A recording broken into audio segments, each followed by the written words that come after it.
দেখো আজকে কি বানাতে চলেছি। এই দেখো জলপাই, এই জলপাইগুলো দিয়ে আমি একটা জিনিস বানাবো, দেখতে থাকো। কড়াইতে দেখো একটা শুকনো লঙ্কা আর জিরে না সরি মৌরি আমি একটু ভেজে নিচ্ছি। ভেজে এটা গুঁড়ো করে নেব। কড়াইতে এবার সর্ষের তেল কিছুটা দিয়ে এর মধ্যে দিয়ে দেবো পাঁচফোড়ন।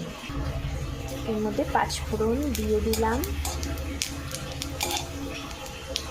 পাঁচফোড়নটা দিয়ে আমি দিয়ে দেবো এই জলপাইগুলো দিয়ে দেবো।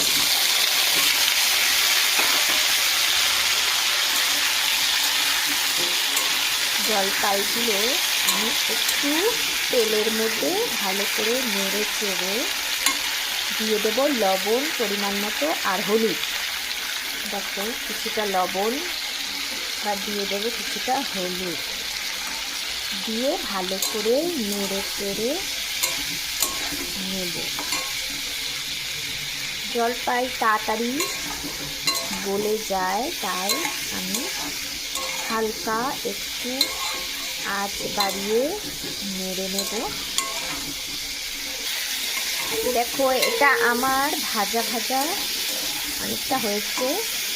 আমি দেখো এবার কী দেবো বলো তো, এর মধ্যে দিয়ে দেবো এই দেখো এক বাটি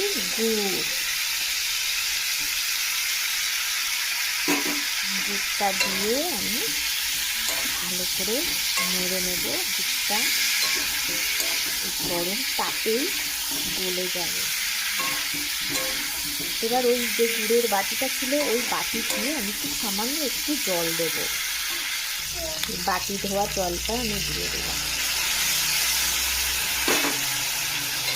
দিয়ে এবার এটাকে ভালো করে নাড়ব।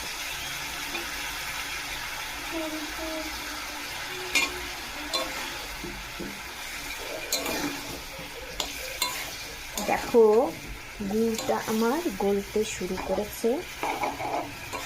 এই গুঁড়োর জলেই আমার জলপাইগুলো ভালো মতো সেদ্ধ হয়ে যাবে আর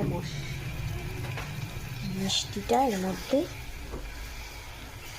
ঢুকে যাবে। তোমরা কে কে এইভাবে জলপাইয়ের আচার বা চাটনি করো অবশ্যই জানাবে। আর আমার ভিডিওটা যদি তোমাদের ভালো লাগে অবশ্যই একটা লাইক কমেন্ট শেয়ার করে দিও। দেখতে থাকো বন্ধুরা। দেখো জলপাইয়ের আচারটা আমার রেডি হয়ে গেছে। জলপাইটাও খুব সুন্দর নরম হয়ে গেছে। এবার আমি এর মধ্যে দেব কয়েকটা মশলা। দেব কিছুটা ধনে গুঁড়ো, ভাজা ধনে গুঁড়ো। এটা আমার করা ছিল তাই আমি গুঁড়োটা আর করতে হয়নি। এবার দেব এই যে শুকনো লঙ্কার মৌরিটা গুঁড়ো করে রেখেছি সেটা এর মধ্যে দিয়ে দেব। দিয়ে ভালো করে মিশিয়ে নেব। দেখো আমার আচারটা তৈরি। তোমরা অবশ্যই জানাবে কেমন হলো। আজকে এইটুকুই, আবার দেখা হবে পরের ভিডিওয়। ভালো থেকো, সুস্থ থেকো বন্ধুরা।